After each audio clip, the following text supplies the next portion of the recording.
Title this morning's Fixer Upper. Fixer Upper.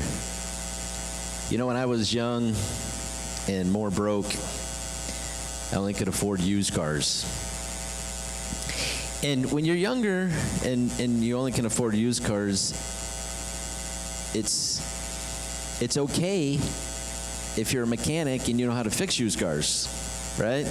But if you don't know how to fix used cars, it's a little bit more beneficial if you could afford slightly a newer car, which lasts a little bit longer. Fixer-upper, fixer-upper. Turn to your neighbor and say fixer-upper. And in thinking about being a fixer-upper this morning, many of us, sometimes it's how we view life. But the funny thing is, honestly, that's how we view other people's lives. You're the fixer-upper. I'm already clean and shiny, baby. I'm all ready to go. But if you ever pay attention to the way that we talk and listen about each other, it's honestly funny how we view each other and one another. And most of the time, let's be honest, when you hear conversations, it's not, I'm the fixer-upper, it's you're the fixer-upper, and God needs to fix you. This morning, today, is going to be the last day. We've been in this thought and series called Through the Wilderness for the Jewish community. They waited a long time to get to the place of promise. And so today we finish the story and thought. If you have your Bibles with me, we're going to go to John chapter 8. We're going to start in verse 1. Fixer upper. Fixer, fixer, fixer, fixer upper. Joshua 8:1. Then the Lord said to Joshua, "Do not be afraid or discouraged. Take all your fighting men and attack Ai, for I have given you the king of Ai, his people, his town, his land. You will destroy them as you destroyed Jericho and its king. By this time you may keep the plunder and the livestock for yourselves. Set an ambush behind the town." So Joshua and all the fighting men set out to attack Ai. Joshua chose 30,000 of his best warriors and sent them out at night with these orders: hide in ambush, close behind the town, and be ready for action. Verse 5. When our main army attacks, the men of Ai will come out to fight as they did before, and we will run away from them. We will let them chase us until we have drawn them away from the town. For they will say, "The Israelites are running away from us as they did before." Then, while we're running from them, you will jump up from your ambush, take possession of the town, for the Lord your God will give it to you. Set the town on fire as the Lord had commanded. You have your orders. So they left and went to the place of ambush between Bethel and the west side of Ai. Joshua remained among the people in the camp that night. Verse 10. Early the next morning, Joshua roused his men and started towards Ai, accompanied by the elders of Israel. All the fighting men who were with Joshua marched in front of the town and camped on the north side of Ai, with a valley between them and the town. That night, Joshua sent about 5,000 men to lie in ambush between Bethel and Ai on the west side of the town. They stationed the main army north of the town and the ambush west of the town. Joshua himself spent the night in the valley. Verse 14, when the king of Ai saw the Israelites cross the valley, he and all his army hurried out early in the morning and attacked the Israelites at the place overlooking the Jordan Valley. But he didn't realize there was an ambush behind the town. Joshua and the Israelite army fled toward the wilderness as though they were badly beaten. Then all the men in the town were called out to chase after them. In this way, they were lured away from the town. There was not a man left in Ai or Bethel who did not chase after the Israelites, and the town was left wide open. Verse 18. The Lord said to Joshua, "Point the spear in your hand towards Ai, for I will hand the town over to you." Joshua did as he was commanded. As soon as Joshua gave this signal, all the men in ambush jumped up from their position, poured into the town, quickly captured it, and set it on fire. When the men of Ai looked behind them, smoke from the town was filling the sky, and they had nowhere to go. The Israelites who had fled in the direction of the wilderness now turned on their pursuers. Verse 21, Joshua and all the other Israelites saw that the ambush had succeeded and that the smoke was rising from the town. They turned and attacked the men of Ai. Meanwhile, the Israelites who were inside the town came out and attacked the enemy from the rear. So the men of Ai were caught in the middle with Israelite fighters on both sides. Israel attacked them, and not a single person survived or escaped.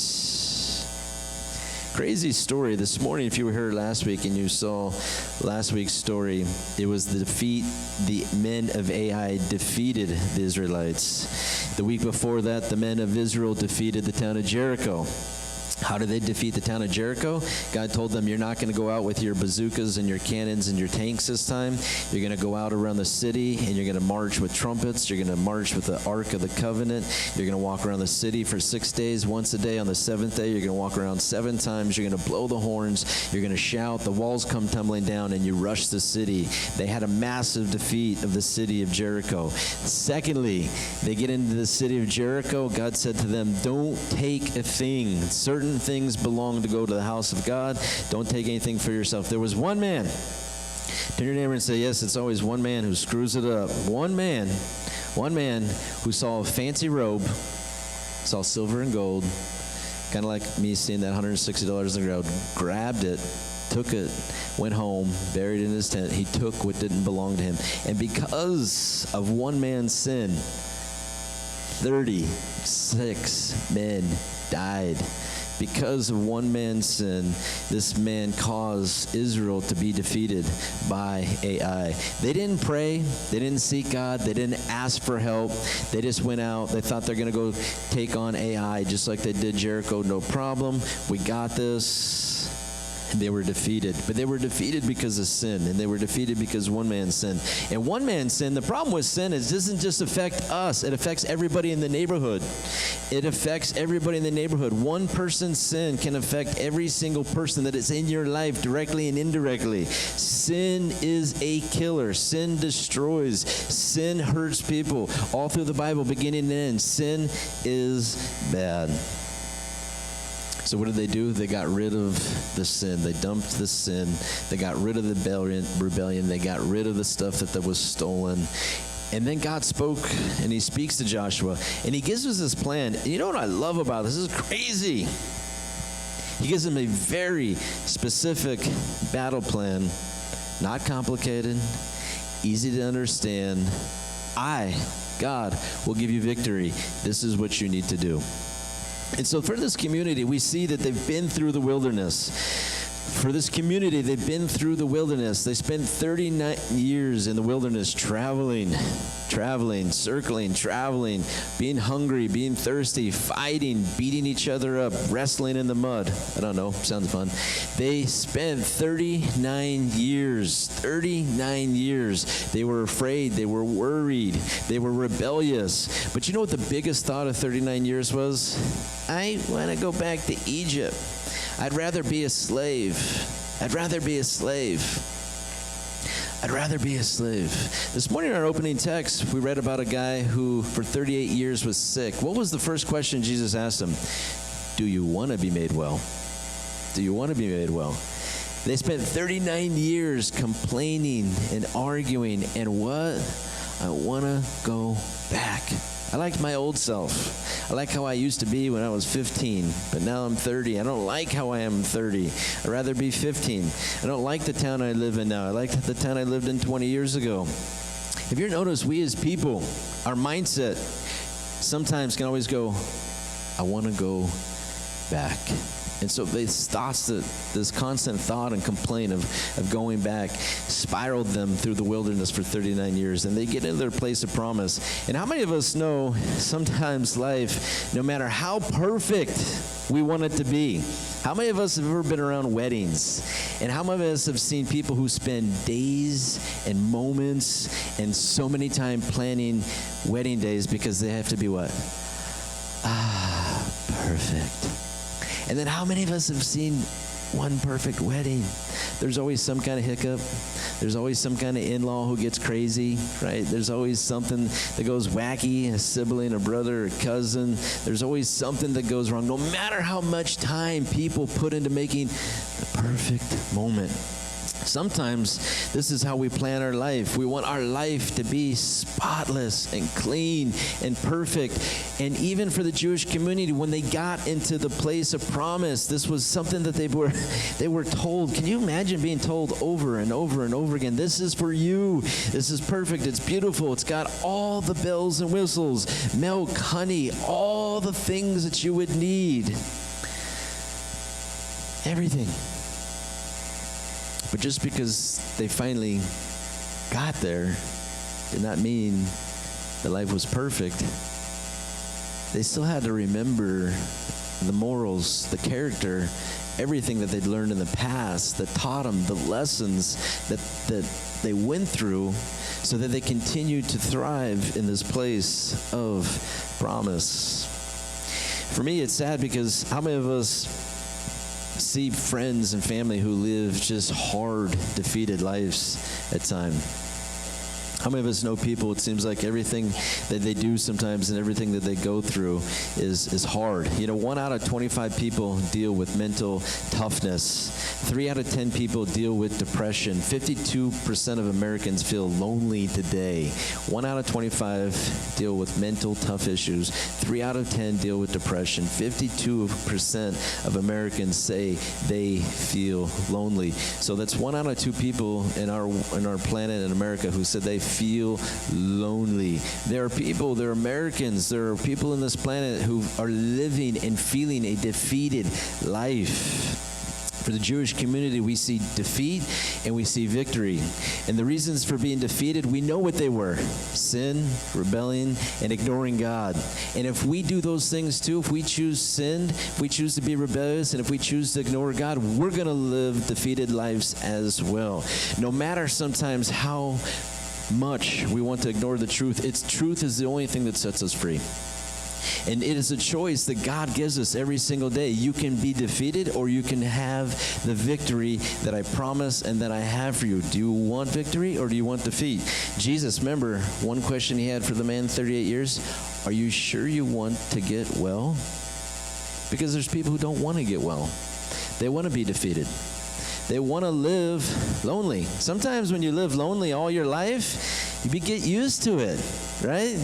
There's people who have 1 out of 10 people, 1 out of 25 people have mental issues. You get used to thoughts that drag you down in your brain. 3 out of 10 people deal with depression. So many people get stuck.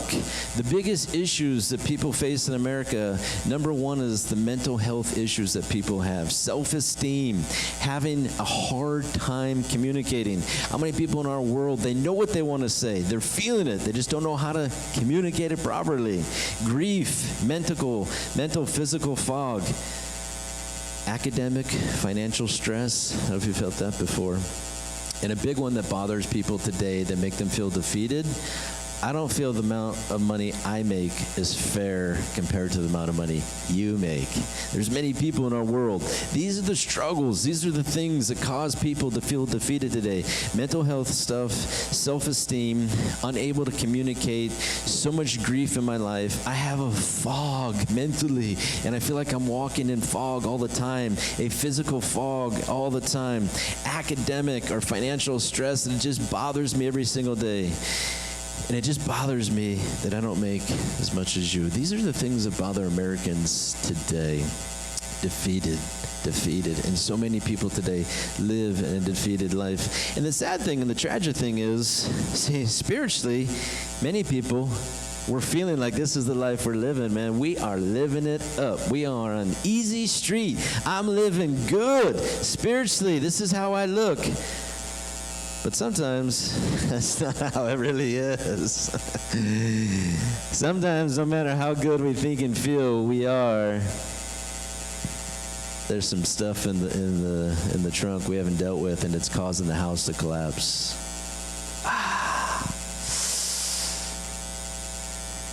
So for the Jewish community, they learned a few things along the way. And for us, as the same in our lives, there's probably a few things that we've learned along the way. And the first thing is, I have to continue to believe. You know, every morning you wake up, and every one of us, we have habits and things that we do every single day.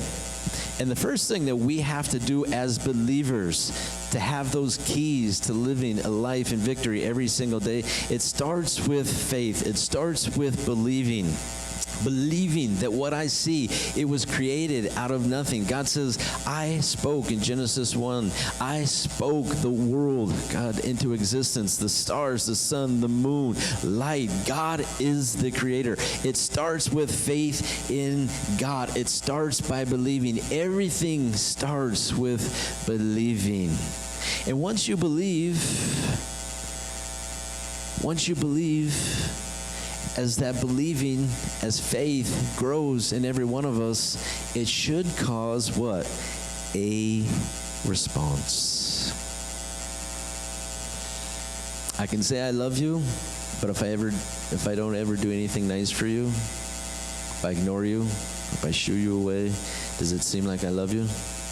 Absolutely not. If we say we love God, what is the response with our love to God? What do? Church is a great example. Tithes and offerings, that's one way. Man, I give because I love God in response to my faith. When I'm out at work, when I'm at home, or I'm in town, I give. I take care of the homeless in the community. I give and I help people. I tell people about God. I tell people about Jesus. I tell people Jesus is the living hope. Jesus is the way, the truth, and the life.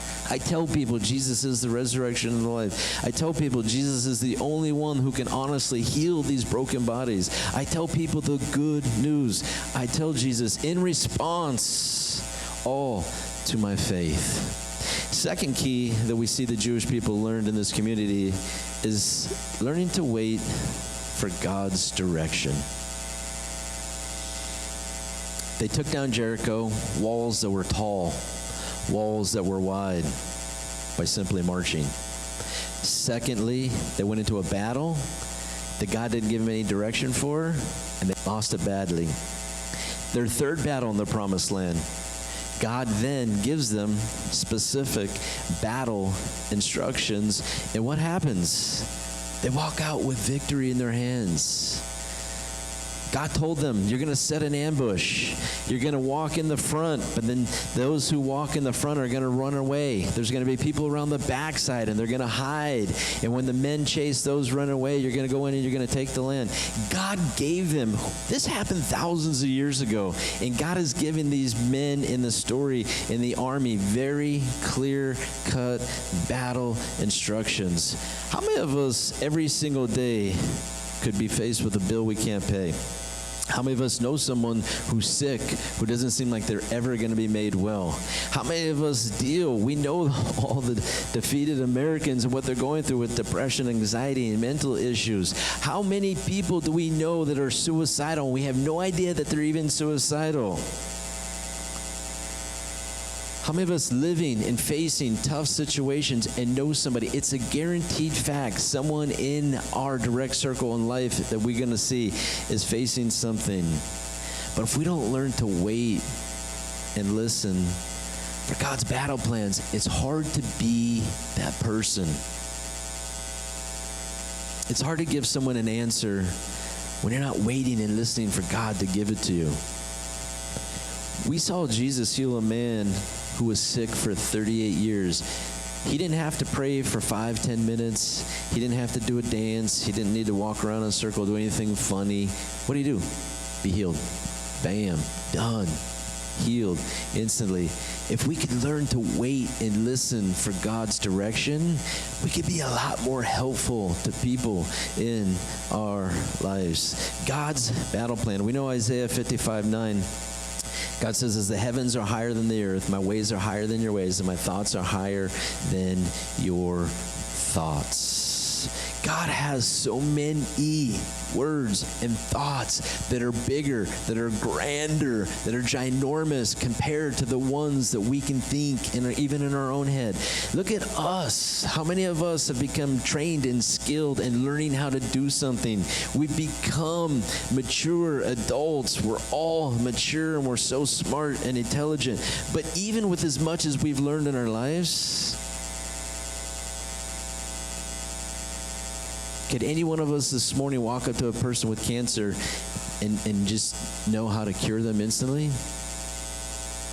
Only God can. Only God can. Nothing is impossible with God. Nothing is impossible with God. And so some of the keys that they've learned in the Jewish community is I have to wait on God. I must wait. I need to learn for his direction. The story after their second victory takes a fun turn. Turn with me to Joshua chapter 9, starting in verse 3. When the people of Gibeon heard what Joshua had done to the Jericho and Ai, they resorted to deception.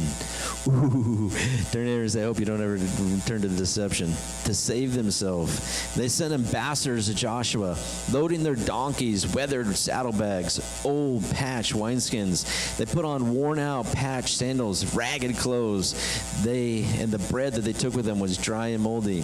When they arrived at the camp of Israel, Gilgal, they told Joshua and the men of Israel, we've come from a distant land. Can you please make peace and a peace treaty with us?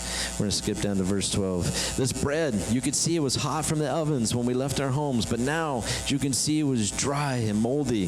These wineskins were new when we filled them, but now they were old and split open. Our clothing and sandals were worn out from a very long journey. The Israelites examined their food, but this is a big verse. Turn there and say, this is a big but right here. Israelites examined their food, but they did not consult the Lord. And Joshua made a peace treaty with them, guaranteeing their safety, and the leaders of the community ratified their agreement with a binding oath.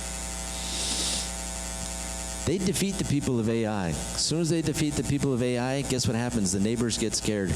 They're going to come after us next. So what did this says they do? They turned to deception. You know how many people on our planet turn to deception today? You know how many people turn to manipulation and control? How many people on our planet turn because I have to protect my life at all costs, so I will deceive someone to protect myself. I will manipulate and control to protect myself. These men in the story, they found old bread. They got the oldest stuff that they had. And it's kind of like there are people in our community, believe it or not, who dress in older clothes and go on the streets and beg for money.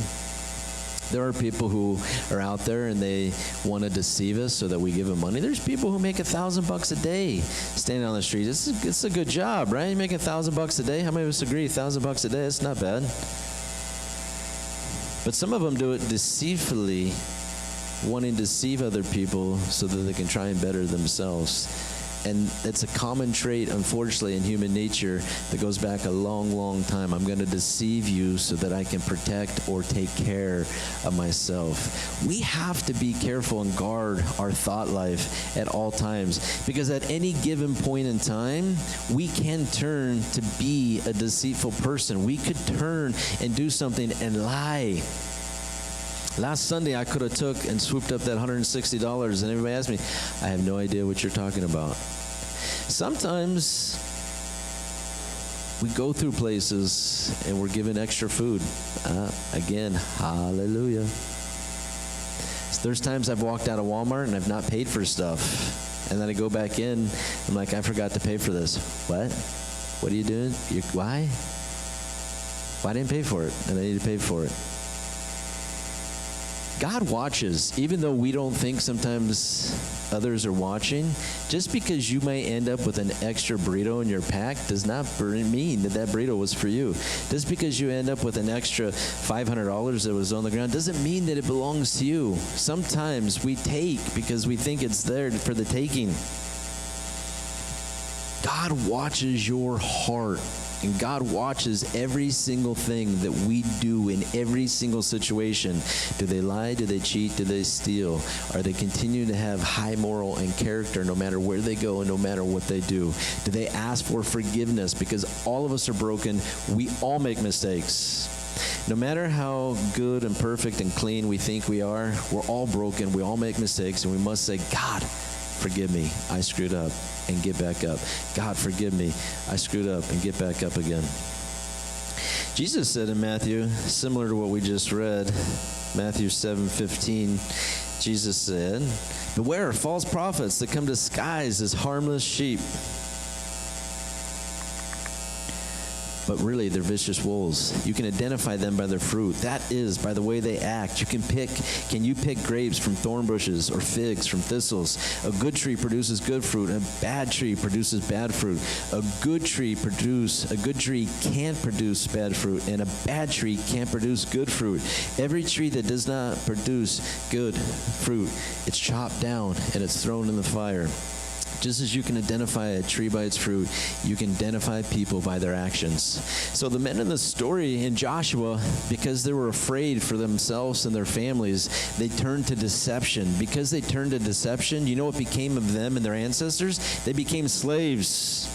They became slaves because they lied and they deceived people for the rest of their days. For a long period of time, they were slaves, and they had to serve, and they had to be at the bottom because they lied and deceived others. Jesus said, we know people by the fruit.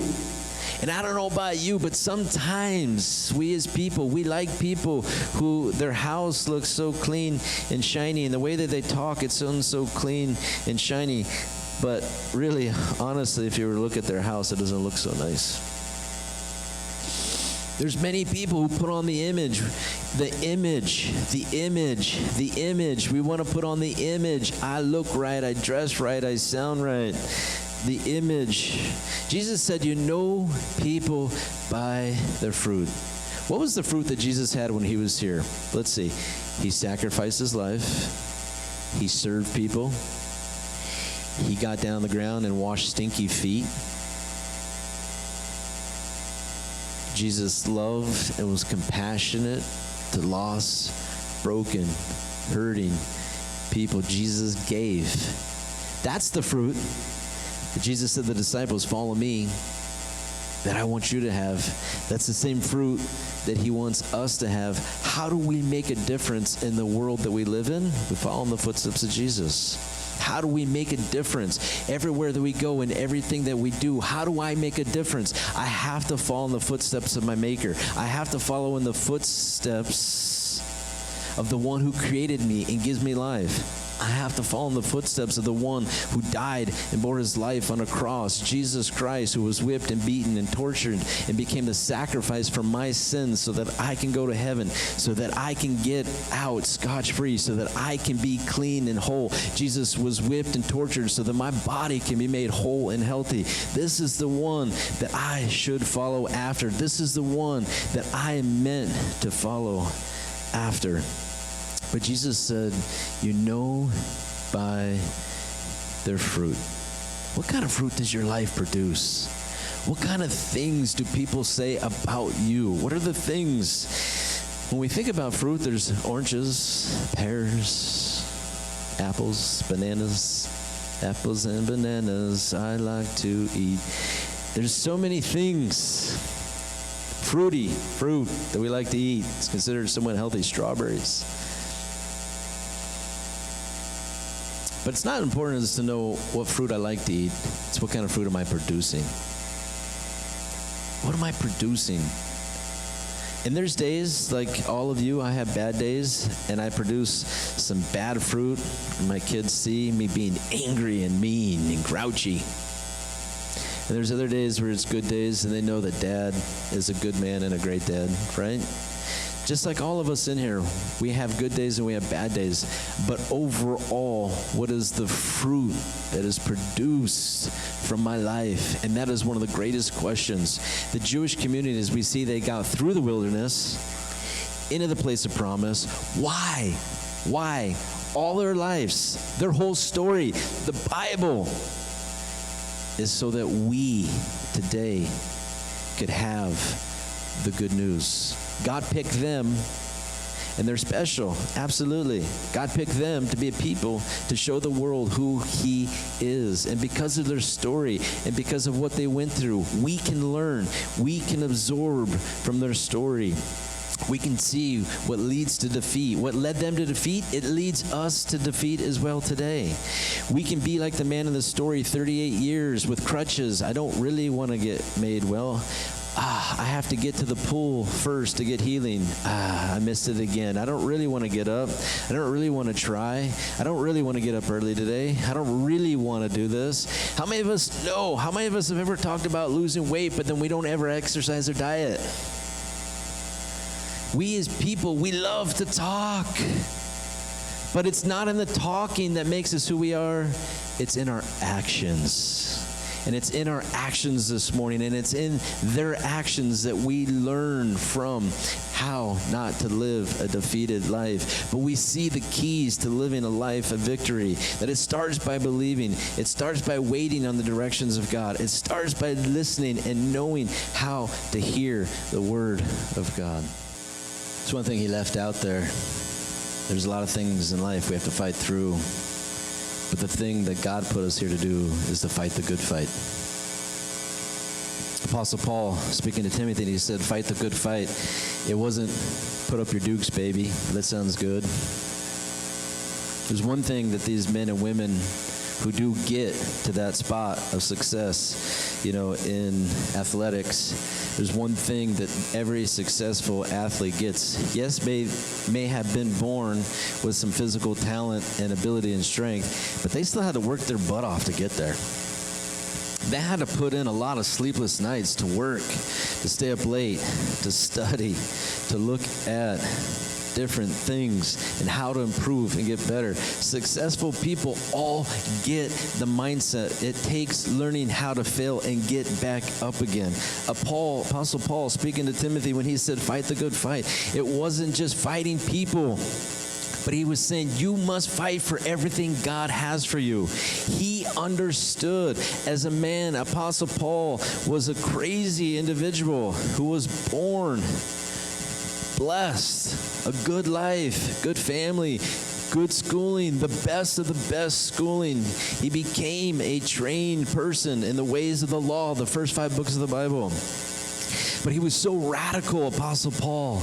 He was so radical in the way that he was brought up and trained that he thought when he heard of Jesus followers, he wanted to kill them.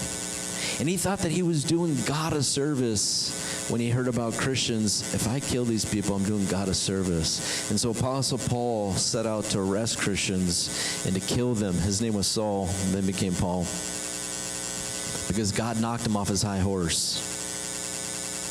Because God had to knock Saul off his high horse so that he could see he wasn't Saul, he was Paul. He was a man who had a heart, who maybe was trained improperly growing up in life. And he says these words to Timothy, going through a hard life, going through getting beat. He was beat. He was willing. He gave up every single thing in his former life. He gave up every single thing in the way that he used to be. He gave up all his money, his wealth, and his status and who he was, because he says, you know what? Everything that I had up this point is rubbish now that I know Jesus Christ. And you can beat me, and he was. You can stone me, where they took rocks and tried to kill him by throwing large rocks at him, and he lived. Paul was beat up a number of times and whipped. And you know what he did? He kept on going. Where do we get most of the New Testament from? A man named Paul, who used to be Saul. Why? Because he kept on going. Because he kept on fighting. Our world today, they needs believers who are going to keep on fighting. I'm going to keep on fighting the good fight. I'm going to make mistakes. I'm going to fall down, but I'm going to get back up, and I'm going to keep on fighting. I'm going to keep on chugging. I'm going to keep on going. I'm going to keep on moving, because God has put me here to be a light in a dark world. God's put me here. I don't have to sound the same. I don't have to look the same. I don't have to dress the same. I just need to be me. I need to be who God made me to be. We need to be who God has made us to be, to continue to fight the good fight every single day. God made the place of promise for the Jewish community, and they had to fight to get it. They had to fight once they were there. And then there were so many things they had to fight through to stay there.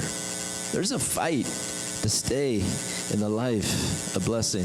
Deuteronomy 28 says this: if you fully obey the Lord your God, if you fully obey the Lord your God, carefully keep all his commands that I'm giving you today, the Lord God will set you high above the nations of the world. You'll experience all these blessings if you obey the Lord your God. Your towns, your fields will be blessed. Your children, your crops will be blessed. The offspring of your herds and flocks will be blessed. Your fruit baskets and breadboards will be blessed. Wherever you go, whatever you do, you will be blessed. And so there's two things that as we end our thought and series through the wilderness. Through the wilderness, what is the number one biggest thing they had to learn? Stop looking back. Stop looking back. We have to get out of our minds yesteryear. We've had a lot of good years. We've had a lot of good days. There's been a lot of good songs. There's been a lot of good movies yesteryear. But you know what? We're not living yesteryear. We're living today. We're living in 2024. And God needs us to be present in the moment that we're alive in. God needs us to be present in this moment. There was a man and his wife in the Old Testament. Their town or their city was burned up with fire from heaven. And as they exited the city, God saved them. He spared him, his wife, their daughters. But one instruction he gave them as they left: don't look back. And as they got out of town, as they climbed up a hill, the wife, for whatever reason, what'd she do? There goes my home. I left my kitty cat. I left my dog. I left my suitcase. I left my favorite dress. She looked back and she became a pillar of salt.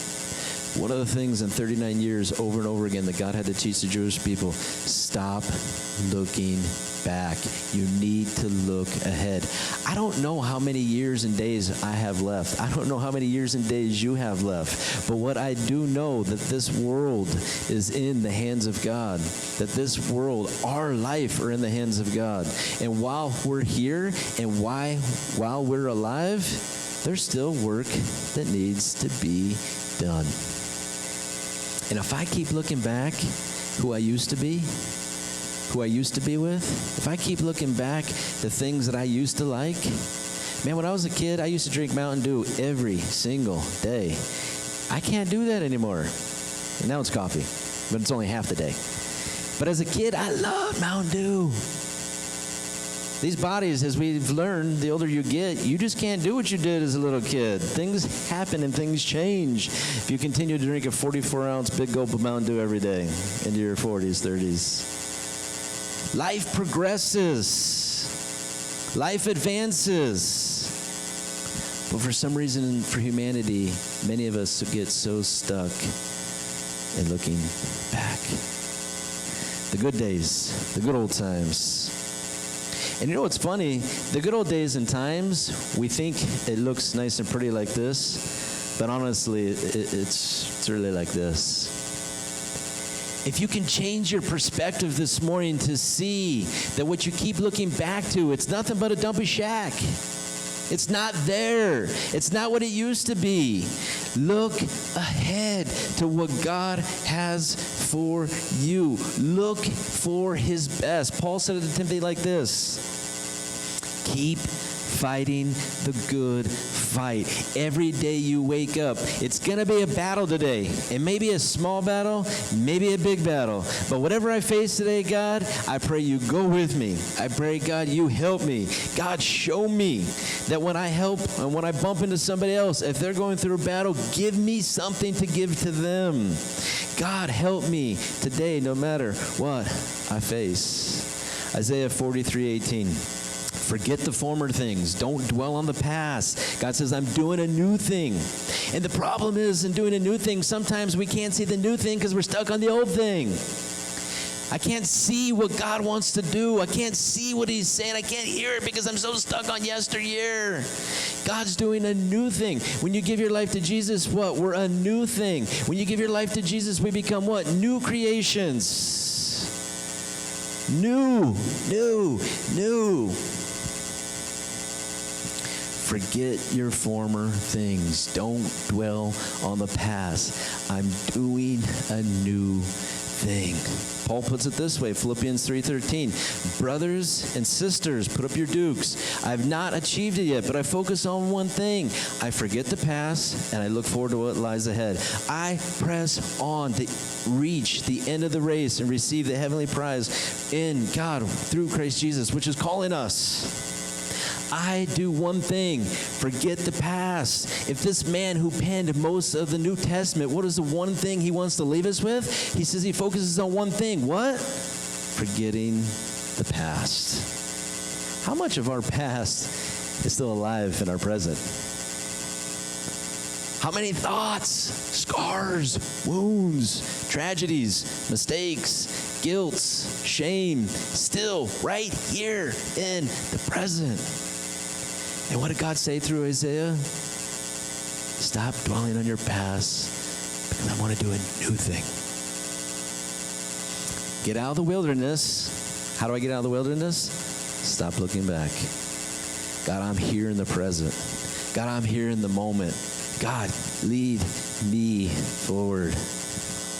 And secondly, as they leave the wilderness, they get in the promised land. What do they need to remind themselves of? Watch out. There's a lot of temptation everywhere. Watch out. There's a lot of temptation. They got into the promised land. But you know what happened? Man, look at our neighbors. They're worshiping that statue over there. That looks like fun. They're worshiping and they're dancing to that statue over there. You know, God hasn't talked to me for a little bit. God hasn't answered me. God hasn't done this. I'm lonely. I'm depressed right now. It looks like they have it all together. Every single time the Jewish people going forward into the promised land got enticed by somebody else, what happened? They went back into slavery. They got beat up by another king. Their lives were destroyed. Why? Because they kept allowing their neighbors to entice them. Our world, it's beautiful. It's amazing. And there's a lot of distractions that we can get caught up in. God has not put us here to get caught up in all the hype and the hoop and the distractions.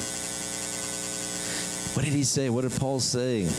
We walk by faith and not by what I see. Our faith has to determine our steps, and our faith has to determine our sight.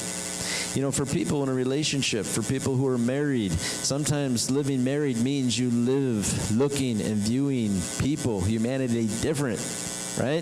Do you want to be married to somebody who's constantly looking around at other people, other girls, other guys? What are you looking at? I thought there was a dog running right there. Your sight, your view, and what you watch, it is a big deal in what you look at every single day. Watch what entices you. Because once they got to the place of promise, it was the enticement that caused them to lose everything they gained. The enticement, the place of promise. James 1:14 says, temptation comes from our own desires, which entice us, that drag us away. Desires give birth to sinful actions, and when sin is allowed to grow, it gives birth to death. Don't be misled, dear brothers and sisters. Proverbs 1:10, if sinners entice you, turn your back on them. If sinners entice you, turn your back on them. And I close with this verse, Psalms 1. One of the greatest Psalms, Psalms 1, starting in verse 1. It says, the joys of those who don't follow the advice of the wicked, or stand around with sinners, or join in with mockers. And the writer of Psalms, going back to the time this was written, he described 3 different levels of interaction with people. Those who follow the advice of the wicked, those who stand around with them, and then they finally what? Join in with them. They follow, they listen, then they stand, and then they join right in. But they who delight in the law of the Lord, they who read and meditate on the Bible day and night, they're like trees planted along the riverbank, bearing fruit. There it is again, bearing fruit. The right time. The leaves never wither. They prosper in all they do, but not the wicked. They're like worthless chaff scattered by the wind. They'll be condemned at the end of judgment. Sinners will have no place among the godly. For the Lord watches over the path of the godly, but the path of the wicked leads to destruction. And so this morning, as we wrap up, my title is called Fixer Upper. Fixer, Fixer, Fixer Upper. And one of the tragedies in life is feeling like we live like this, but really inside we look like this. God, when he picked a king for Israel, he was telling a prophet, I don't look at the outward appearance. What I look at your heart. You know, that video that I showed, one of the things that I love that he said is, every successful person has to learn a couple things. I got to work hard. I got to be disciplined. But one of the things that he said I have to learn how to, I need to discipline my emotions, my thoughts. Because how many of us know we can let emotions get out of control, get angry, say something we shouldn't say. We can be frustrated, and those lead to words that we shouldn't say. Anger, frustration. We have to learn, if I'm going to be and live in the place of blessing, I have to learn to discipline even myself, my actions, my words, my thoughts, and my emotions. Philippians 2 says this, and I promise this is my last verse. I said, no, the last one was my last one, but this is my last one. Philippians 2:12, dear friends, you've always followed the instructions when I was with you. Now that I'm away, it's even more important. Work hard to show the results of your salvation, obeying God with deep reverence and fear. Work hard to show the results of your salvation. What's the results of our salvation? Do our results of salvation, of asking Jesus into our life, look like this? A building, a structure that's what? Falling apart. Jesus said people who hear my word and follow are people who are strong. But people who ignore my word, what are they? They're buildings that are going to be blown away. They're falling apart. Fixer upper. And at the end of the day, the Jewish community, they got into a land, they got into a place. The land was perfect, but you know who wasn't? They weren't. How many people do we know say, I just got to move out of California. Everything's going to be okay. But you know what happens? Problems follow them everywhere they go. Oh, I just got to get out of this marriage. Everything will be okay. I just got to get out of this job. Everything will be what? Okay. We're always thinking, I got to get to a different place. I got to get to a different space. I got to get to a different person. Why? Because we're thinking it's when I get to somewhere new, everything's going to be okay. But all the time we forget who's the true fixer-upper? I'm the true fixer-upper. I need fixing. I'm broken. And we all are. What did Paul say? Work out your own salvation, not anybody else's. Sometimes we can be so worried and consumed about what other people need fixing when God's saying, you have plenty to work on yourself.